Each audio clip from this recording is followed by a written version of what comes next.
नमस्कार दोस्तों, मेरा नाम पायल वर्मा और आज मैं आपको बहुत ही आसान और एक आयुर्वेदिक तरीका बता रही हूँ जिससे कि आप समझ सकते हैं, जान सकते हैं कि आपके शरीर की प्रकृति कैसी है। जी हाँ, यानी कि आपके शरीर की प्रकृति वात की है, पित्त की है या कफ की है।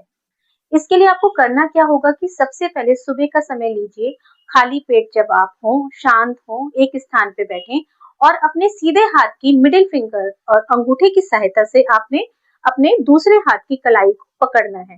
जैसे ही आप अपने मिडिल फिंगर और अंगूठे को आपस में मिलाते हैं, तो आप देखेंगे कि अगर दोनों के बीच में बिल्कुल भी स्थान नहीं बचता, यानी कि दोनों अंगूठा और आपकी जो फिंगर है वो मिल गई है, टच हो गई है, तो समझ लीजिए कि आपकी जो शरीर की प्रकृति है वो वात की है। अब आप सोचेंगे कि हमने ये तो जान लिया कि हमारी प्रकृति वात वाली है, लेकिन इसके सिम्टम्स क्या हैं? तो वो भी समझ लेते हैं कि जिन लोगों की प्रकृति वात की होती है, उनको क्या समस्याएँ होती है।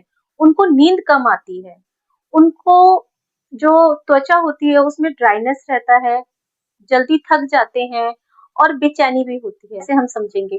जब हम पित्त प्रकृति वाले लोगों से बोलते हैं कि आप अपनी मिडिल फिंगर और अंगूठे की सहायता से अपनी कलाई को कवर कीजिए, तो उनकी जो कलाई होती है वो पूरी तरह से नहीं ढकती, यानी कि उसमें थोड़ा-सा गैप रह जाता है। तो उनकी प्रकृति जो होती है, पित्त प्रकृति होती है। अब इन लोगों को समस्याएँ क्या होती है? उनका दिमाग तो बहुत तेज़ होता है, लेकिन उनको अक्सर पेट में एसिडिटी बनती रहती है। खाना पचता नहीं है, अपच रहती है, पेट फूला हुआ रहता है और कई बार क्या होता है कि उनको गुस्सा भी बड़ी जल्दी आता है। तो अगर ये सारी समस्याएँ आपके साथ भी है, तो आप समझ लीजिए कि आपकी प्रकृति पित्त प्रकृति है। चलिए अब बात करते हैं हम जिनकी प्रकृति होती है कफ की।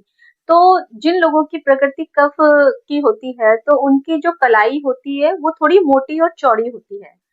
और जब हम उसको कवर करते हैं, तो वो पूरी तरीके से ढकती ही नहीं है। मतलब कि फिंगर के और अंगूठे के बीच में काफ़ी गैप रह जाता है। और उनका जो त्वचा होती है, वो थोड़ी-सी ऑयली होती है। कफ प्रकृति वालों का स्वभाव जो होता है, वो तो शांत होता है, लेकिन इनको अक्सर ना सुस्ती ज़्यादा आती है, नींद ज़्यादा आती है और जैसे ही मौसम चेंज होता है, तो इनको अक्सर आप देखेंगे कि इनको जुकाम, इनका सिर दर्द रहता है। तो ये सारी समस्याएँ जो होती हैं, ये कफ प्रकृति के लोगों की होती है। तो हमने जो तीनों प्रकृति हैं हमारी, यानी कि वात, पित्त, कफ, त्रिदोष कहा जाता है इसको आयुर्वेद में। हमने उसको समझा कि हम कैसे जान सकते हैं अपने शरीर में कि हमारी प्रकृति किस प्रकार की